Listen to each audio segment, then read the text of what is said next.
ఈ 2025 నాకు ఎంత వర్స్ట్ ఇయర్ అంటే లిటరల్లీ నేను నా జీవితంలో అసలు వాస్తులన్నా జాతకాలు ఇవేవి నేను నమ్మను. బట్ నా లైఫ్లో జరిగిన సిచ్యువేషన్కి నాకు మొత్తం ఇలా ఉండే నా లైఫ్ ఇలా అయిపోయింది. I lost everything.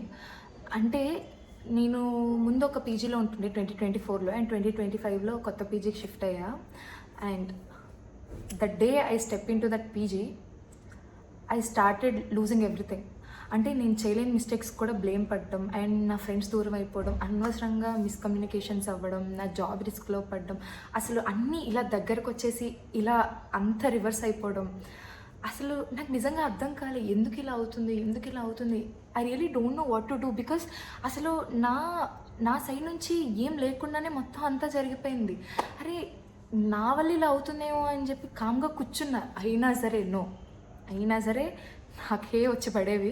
And then నేను స్కిప్ చేసుకుంటూ ఓకే కాదు, వాస్తు కాదు, ఇది కాదు అనుకున్నా. But one fine day then I decided లేదు, ఏదో అవుతుంది ప్లేస్లో, సంథింగ్ ఈజ్ హ్యాపెనింగ్ అనిపించి I decided to change the place.